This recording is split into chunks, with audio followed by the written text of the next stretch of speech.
Shalom, sister. Shalom. Kohalai Hawabah Shem Hamashiach wa Malaki Hawashai. All praise to the Most High for blessing us to see another Day of Atonement. It's a blessing to be able to see the Day of Atonement. Today is really a day where you really reflect on yourself. And y'all know I'm real big on self-examination. And it's like naturally in my spirit, I feel like, this day is a day where it's like you really, like in my spirit, I'm just thinking about all the things that I do wrong, all the things that I just need to do better. And, that's just, what I'm feeling today. Just feel like I just got to do better. I got to do better in a lot of things. Like, I'm not perfect. And, nobody is. No sister is perfect. Whether they act like it or not, nobody's perfect. So, it's just today's those days where you just got to look at your flaws and really ask the Most High to forgive you and put the Spirit on you to do better so that we can be found blameless as, princesses of Yahweh Shem Yahushai. When he come back, that we don't get put to death. So, that's what the Day of Atonement is about, really, atoning for your sins, not eating, not drinking, just really getting right with the Most High and getting on one accord with him and just asking him for your forgiveness. One of the things that I like to do is that on a Day of Atonement, write down all of the things, get a journal. I think writing in journals really help me. But on the Day of Atonement, this is something that y'all should start doing, because who knows how long we're going to be here. I don't know. We don't know. But, this is what I do. And it's either my 5th or my 6th Day of Atonement. I don't know for sure. I think it might be my 6th, though. I'm going to have to ask my husband. I can't remember. But what I usually do is, I can go back in my notes and look, though. I'm going to have to look. But anyway.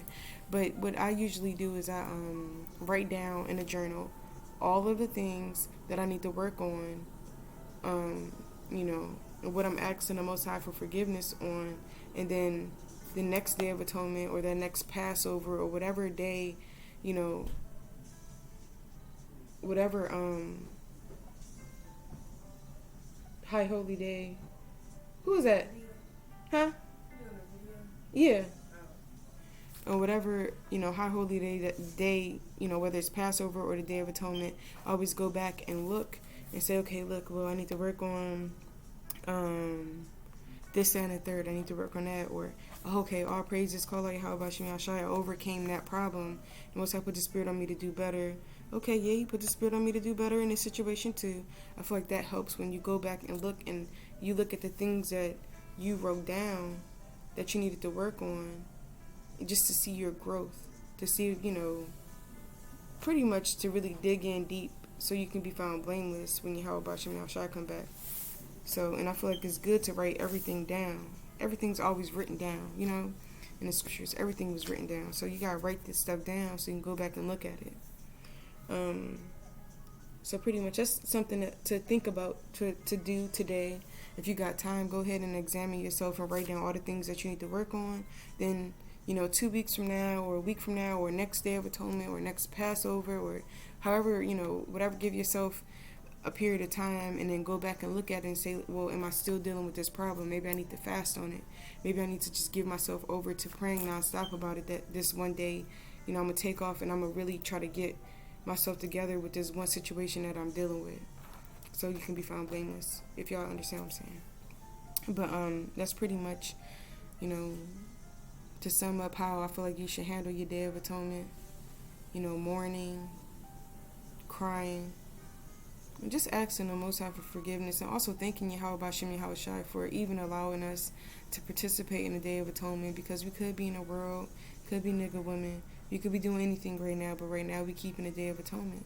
And if you already kept your Day of Atonement, call hello Yahweh Shem Yahushai. We're not supposed to judge when we keep our when you keep your feast days and when you keep your high holy days, as long as we all rehearsing the righteous acts, we'll get all together in the kingdom, Lord willing, if we make it. Also, one thing that I brought up in one of my videos, my last videos, because YouTube, they're hating on me, so I can't go live on YouTube, so I go live on my Instagram. It's Shara_Marathia, And to be honest, sisters, I have like 700 friend requests on Instagram. I don't accept all of them because I pretty much like to keep my page like kind of private. So I'll check your page out and I'll look at it and I'll be like, oh, okay, or I'll be like, no, I don't. You only got one picture, and I don't know if you an agent or whatever. You know, they already be looking and watching. I just don't like everybody in my stuff. So I'm real selective. So send me a DM or whatever because I have a lot of friend requests. So what else? Oh, so yeah, so we pretty much in my last video I went live with my sisters, and I was just telling them, Lord willing, it rains on the Day of Atonement, and lo and behold, Most High always come through. It's raining right now. It's raining right now in Baltimore, Maryland. Call like how about you outside? So it's beautiful. Like I'm hearing the rain right now while I'm doing this video. So okay, so pretty much on the live stream we was going over this was yesterday. We was going over 2 Timothy. We was going over Timothy the second. No, shoot, what am I talking about? Titus the 2nd chapter. That's what we was going over, and I pretty much make a quiz for the sisters in our congregation. And what we do is that what we're going to start doing, what we started doing yesterday, was that we'll give everybody a week pretty much to answer the quiz, the questions that I had. And I had some good questions. And we was on live for like 2 hours, and it was a beautiful thing. So one of the questions was name all of the, I think it was like 13 qualities of a Titus woman. So we literally went into all of those things, like being discreet, holy, teachers of good things, chaste. We literally went into all of that and plus more. So if you don't have an Instagram, get an Instagram so you can follow me so you can catch the lives, because it's really nice and it's all through the spirit of Yahweh Shem Yahshai. Call out Yahweh Shem Yahshai for real, because it's really a blessing. So anyway, we went through all of the qualities of a Titus woman, and one of the things that really just stood out to me was being a teacher of good things. And I feel like, a lot of the times Israelite women, like we don't really see how precious we are in this truth and the impact that we have pretty much on Israel. Like, the way we carry ourselves in public, the way we dress, we really are a light to the world. And, a lot of the times, even if you don't, even if you can't physically, if it's not in your spirit to post scriptures, or it's not in your spirit to, do videos like this, and it's not in your spirit to be, minister the word, to sisters and stuff, you setting an example by the way you carry yourself. People can look and see, okay, look, she's discreet, she's chaste, she's a keeper at home, she teaches her children, she loves her husband. Actions speak louder than words. So you're pretty much setting an example by your actions. So, you don't have to be physically making videos or, you don't have to make videos like me, or you don't have to do live streams or etc. just to be a teacher of good things. It's about how you live your life, and it's about pretty much setting an example for everybody to see, pretty much, if you understand. So I wrote down notes, y'all, because I don't know, my mind is kind of everywhere right now. So I wrote these notes down earlier today. And so being a teacher of good things, we already know what's good. We already know what's good. I like that. You already know what's good. What's good? The law is good. Okay? The law is good and holy and just. So that's what being a teacher of good things is. It's being a teacher of the law, but not being a teacher where it's like you out here breaking down. All right, we about to go to 2nd Esdras, the 3rd chapter. Everybody, all sisters, open up to 2nd Esdras, the 3rd chapter, and start breaking down. You trying to break down the milk. You trying to break down Genesis. We're not doing none of that. We're not doing none of that. Like I was telling my sisters yesterday, it's like we just a little sprinkle. We add a little sprinkle to Israel, like a little just to the sisters. We not your husband. You can't be out here teaching sisters like they, like you they husband. Or, stuff like that. It's just something light where you're not really breaking down the scriptures and, pretty much where you're not like really fully doing a good, like a whole meat breakdown. when you're a teacher of good things, it should always be light and let the men do their jobs. The Most High set these men up for a reason so that they can teach and minister the word according to, the way how he really wanted to be taught. We just teachers of good things, little things, like Titus says. Like, not, we're not about to break down. Ain't no reason why you should have your Bible open. You're like, we're going to go to,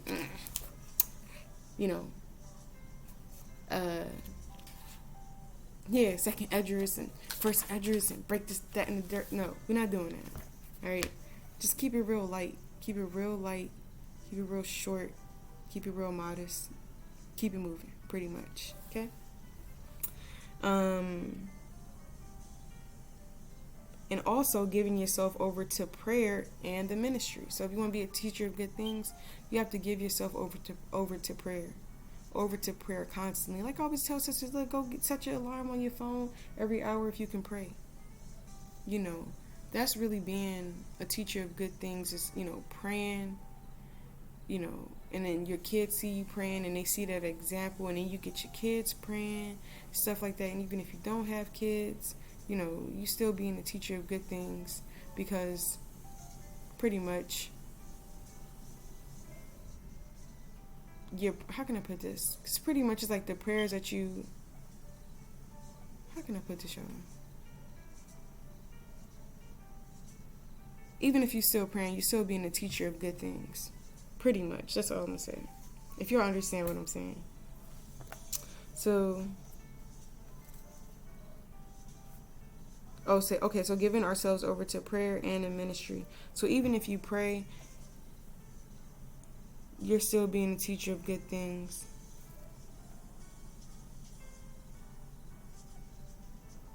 Just by the way you live your life, and the Most High hearken to your prayers, and the other sisters see your life, and they like, oh wow, the Most High's dealing with her, and then that sister will be more inclined to pretty much strive for perfection and pray more. Do you understand what I'm saying? Hopefully I'm saying that right. What else? And giving yourself over to the ministry, giving yourself over to sisters, being there for sisters when sisters need it, being there and bearing each other's burdens, being there for a sister, being her crutch when she fall. Two is better than one. Being there for your sister, and being there to comfort, right? And that's what verse is that? That's Philippians 1:5. Oh wait, Salakia. That's 1 Corinthians 14:3. Speaking to sisters to edify, exhort, and comfort. So you have to be there to comfort sisters. We need each other in these last days to comfort each other. We be going through it. Everybody be going through it.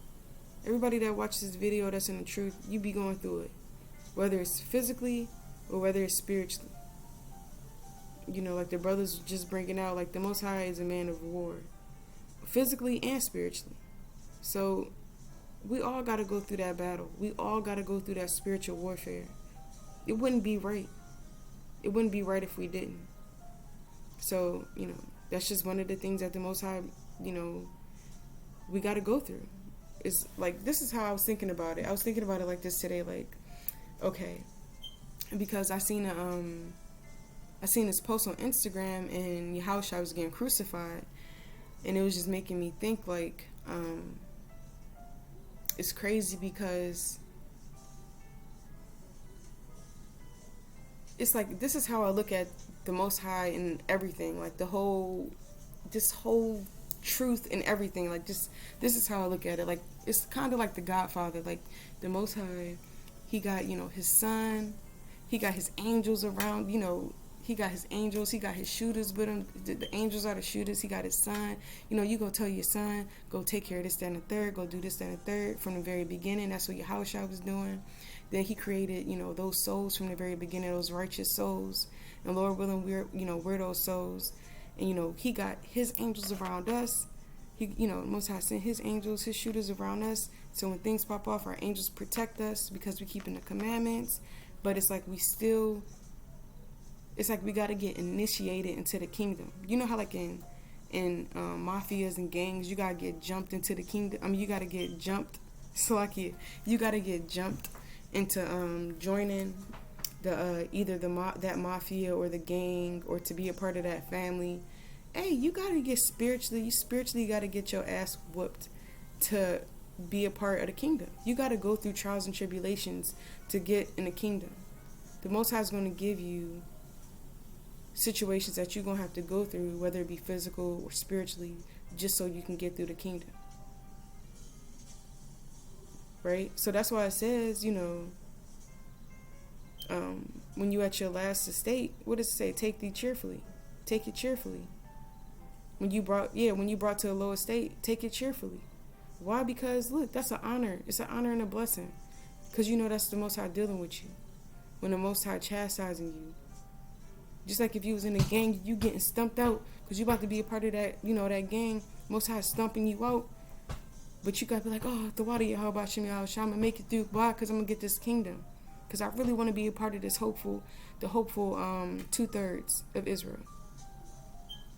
I mean, 1/3. Salakia. Shoot, Salakia. You want to be a part of that 1/3 of Israel. All right? But I like that. But that's how I look at it. Like, the Most High, he's the real OG up there, in a way. This is how he got it set up. He got it set it up like this for a reason. So, anyway, so we got to be there to comfort, to exhort, and to edify sisters. So, whether it be, how can you edify sisters? Bringing out little scriptures here and there, whether it be, in the midst of your conversation, or whether it be on Instagram, you post you can post some laws in Deuteronomy, or Leviticus, reminding sisters about being how it is when, you unclean, and, circumcision when you got your son, and, just you just drop little jewels here and there, just drop them. That's, and I love when sisters do that, because that's, iron sharpens iron. So do things like that. But if your husband don't want you to do that, like I said, you got to just live your life.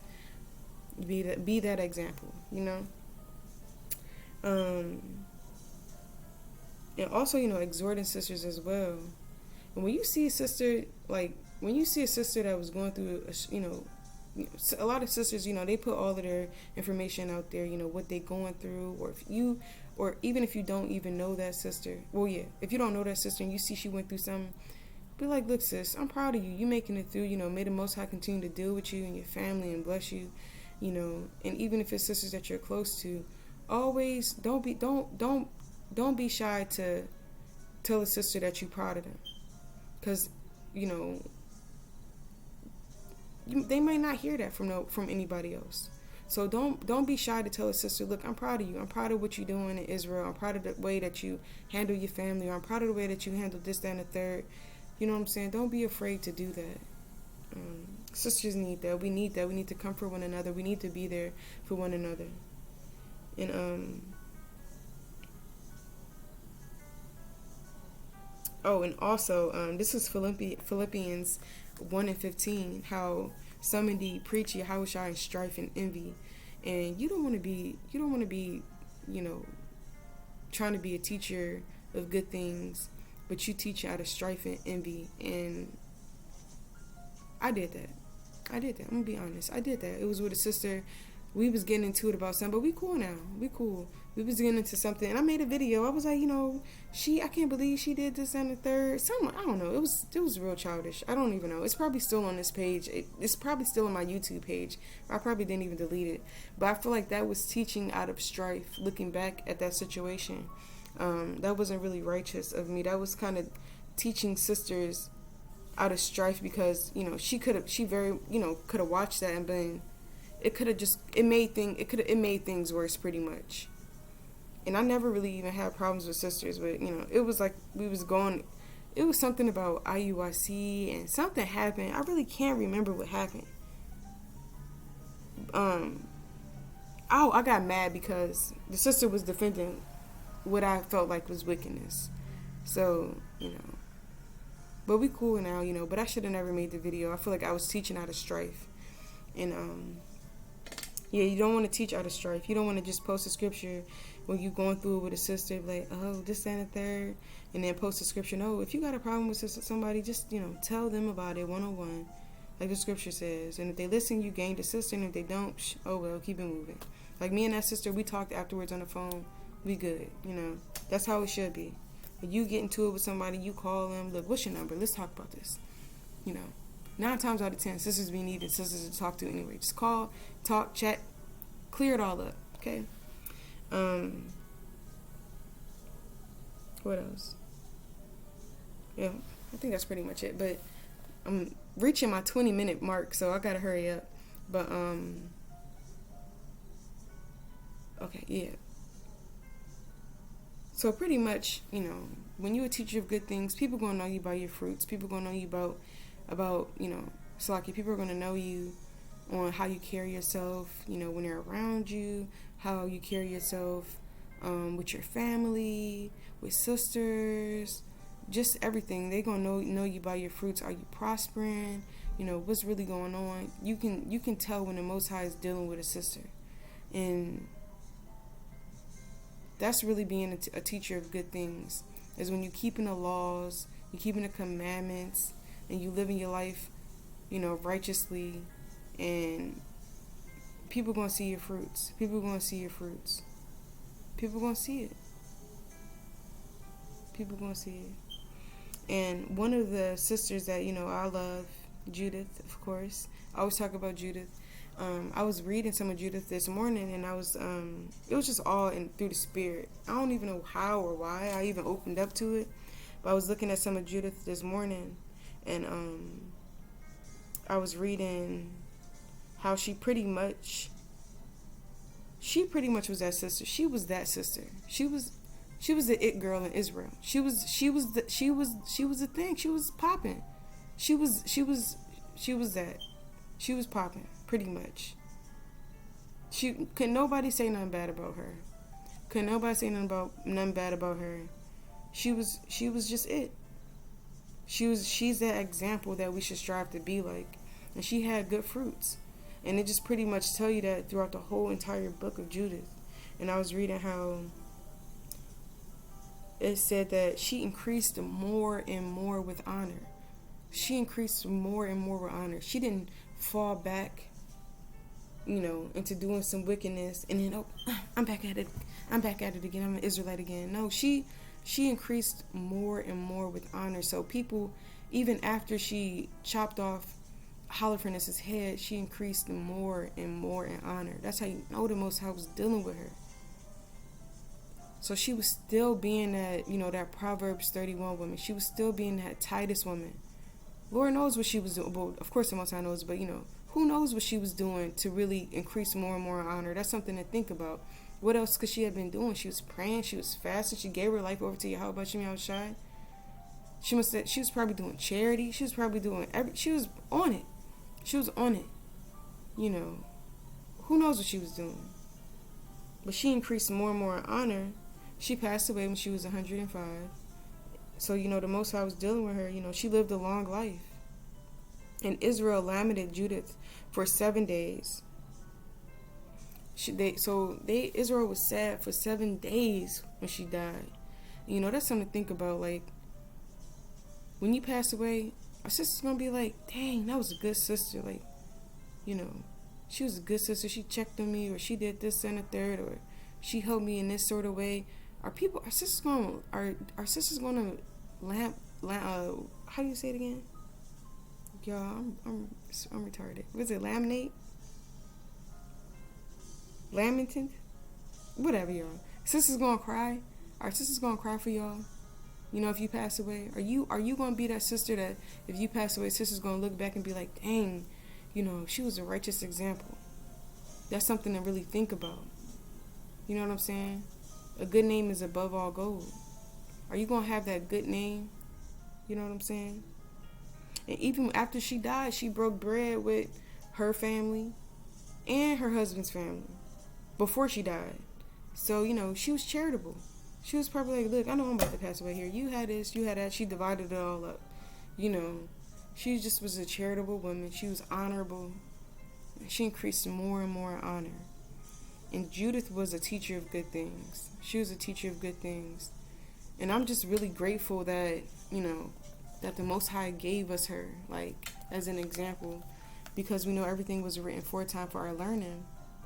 So, all of that, this being written about the good fruits of Judith, about her increasing more and more honor, that was written for a time for our learning.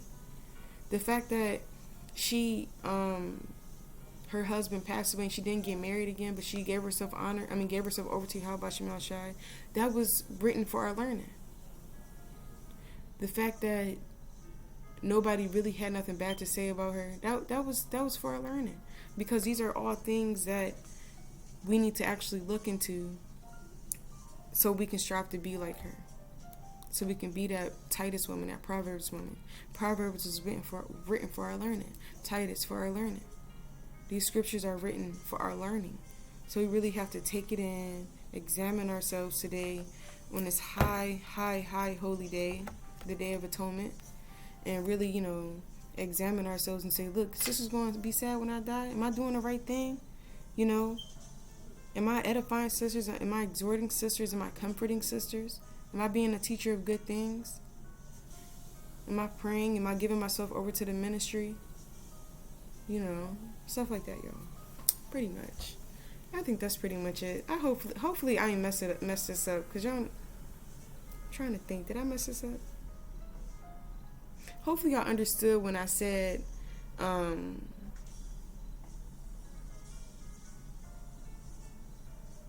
I guess praying goes into being a teacher of good things. Hopefully y'all understand what I said. Okay, look, I'm overthinking it, y'all. Let me go. Because it's raining outside, like I said. I just want to just clear my mind and stuff. Lord willing, y'all have a beautiful Day of Atonement. And, I pray that Yahweh Shem Yahshai put the spirit on y'all to go harder in His truth. To go harder into serving Him every single day of your life. And as long as your soul lives.